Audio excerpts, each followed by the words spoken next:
All right, shalom, shalom. First and foremost, I'd like to give all the honor, the praise, and glory unto Yahweh, Bahashem, Yahushua, Bahashem, Ruach HaKodesh. Double honors to the elders and apostles of great Millstone who rule well. Peace and salutations to the elect scattered abroad. This is the brother Barbara all here with a lesson, and Lord willing, it's edifying. All right, and the title of this lesson will be, Behold, I come as a thief. Right, and, we have to have that mindset, right, that the Lord can come at any moment. You don't want to be in the mindset of the Lord could come in, 40 years, 50 years, 100 years.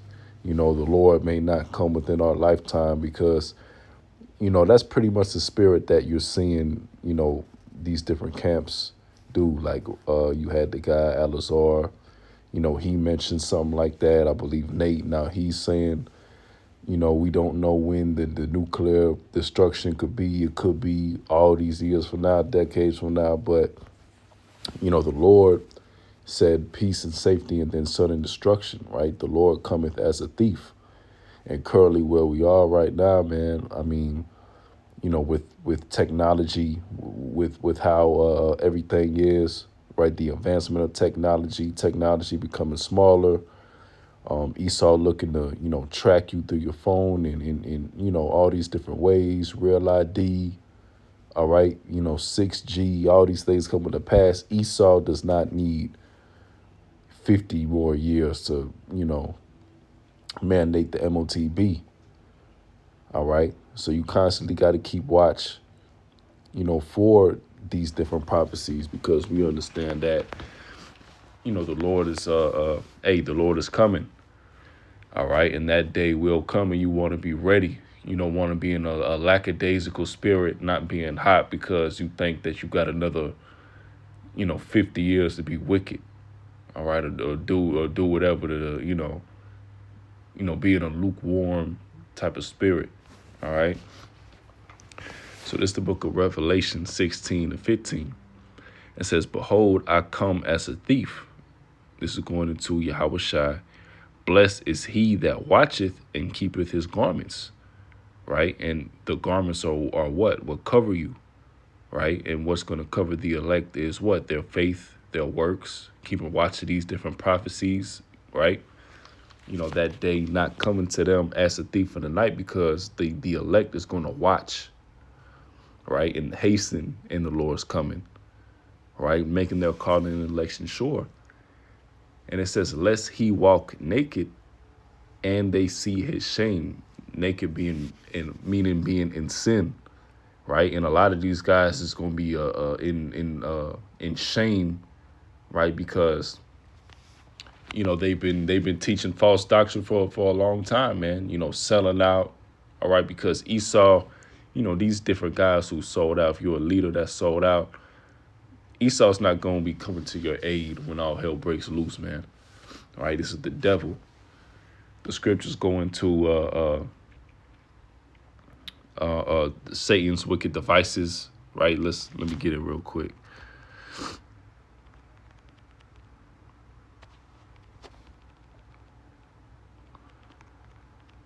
There we go. Lest Satan should get an advantage of us, for we are not ignorant of his devices. All right, so you can't trust in Esau, and you can't have a thought like, oh, I got to live another 50 years in this place. We got to buy land, do this, because that's another spirit that camps have been in, right? Pretty much, they're not ready to go. They're not ready to detach from this society. They're not ready for the kingdom. You see? You're supposed to be vexed. You're supposed to be hastening in the day of the Lord, right?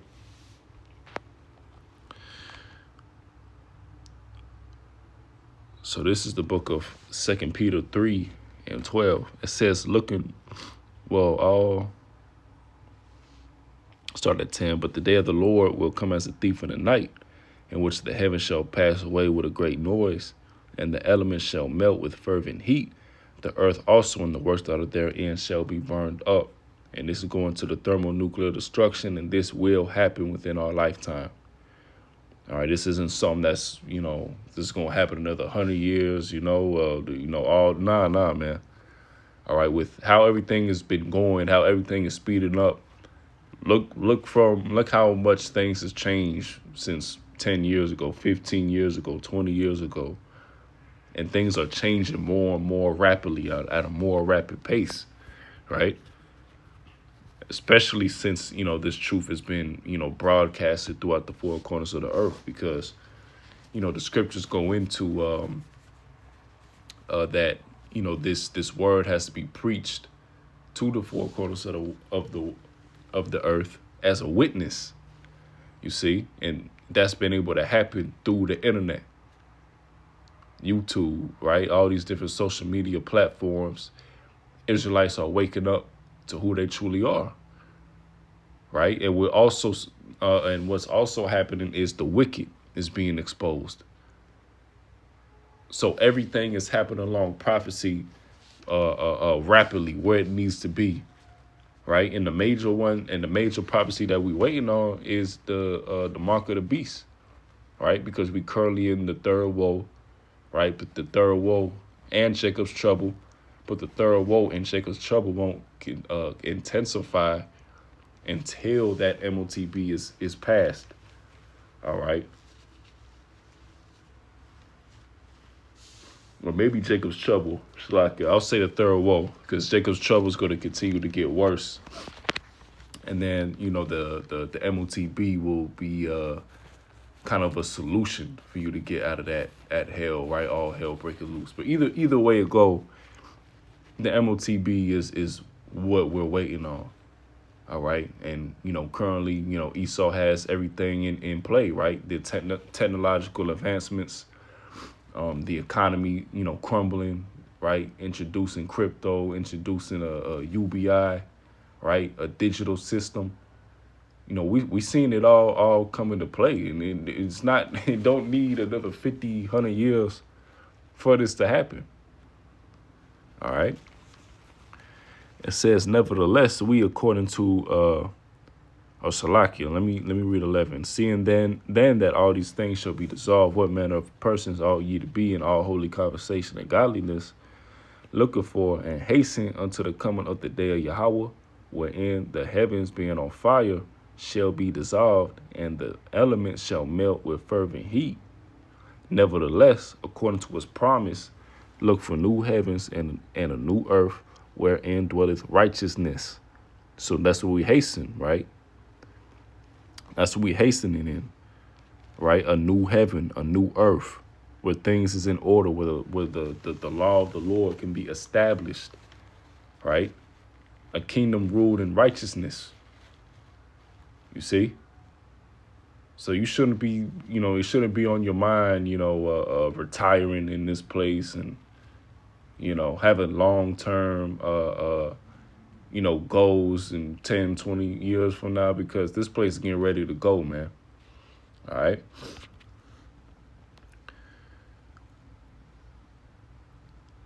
So this is the book of 1 Thessalonians 5:1. It says, but of the times and the seasons, brethren, ye have no need that I wrote unto you, for for yourselves know perfectly that the day of the Lord so cometh as a thief in the night. So you constantly got to work out your salvation through fear and trembling, right? Making your calling and election sure, watching for the prophecies, hastening in the day of the Lord, right? Because you saying that, we don't know, which it is true, right? We don't truly know when Yahweh Shai is going to come back. When we don't have a date, knowing when Babylon will actually be destroyed. We don't have that. But we know it's going to be sooner than later through the Spirit, right? And notice that the main ones pushing that, hey, this is going to come sooner than later is GMS, because we are the ones that constantly go into prophecy. Camps don't go into prophecy. They all about, folly, selling merchandise, all right, getting on different platforms, pushing the day of the Lord, not knowing what the MOTB is, changing up the doctrine. You got other camps, the Genesis guys, which, people don't even consider them a Israelite camp anymore, but, preaching in that the heathen can be saved. So these guys is all over the place, man. Right? But verse 3 says, for when they shall say peace and safety, then sudden destruction cometh upon them, as travail upon a woman with child, and they shall not escape. So sudden destruction. Just because, you seen a ceasefire agreement, just because, you haven't really seen, too many major leaps in the news and things like that, don't mean nothing is about to happen, or it's going to take a long time for something to happen, right? It's all just the act, right? Smoke and mirrors, whatever you want to say, but the scriptures say peace and safety, then sudden destruction. So we constantly got to be ready. You always got to keep your garments. You constantly have to, watch for these things to happen. You see? So we really don't know, right? There, you have other people's spirit. Their spirit is maybe it'll happen 50 years, 100 years from now. Our spirit is it could happen within months, this year, right? Things could start to speed up very quickly, very quickly. All right, and that's the right spirit to be in. You see. So this is the book of Matthew 24 and 22. It says, and except those days shall be shortened, there shall no flesh be saved, but for the elect's sake, those days shall be shortened. You see?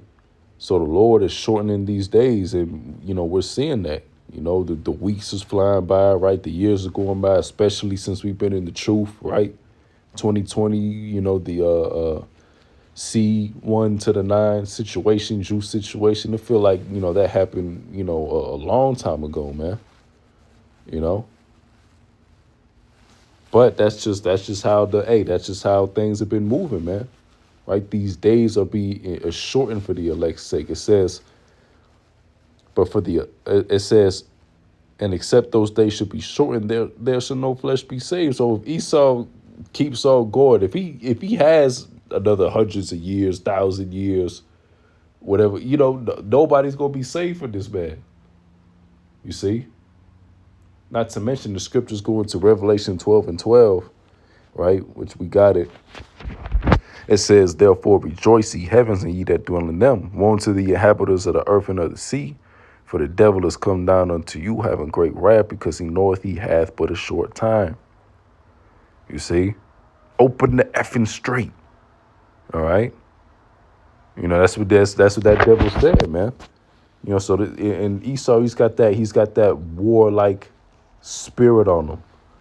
The scriptures don't talk about Esau being a peaceful man, friendly man. No, it's all about war. It's all about, psychological warfare, physical warfare, right? Using his sword. This isn't a man to bring peace upon the earth. He doesn't have a peaceful bone in his body, man.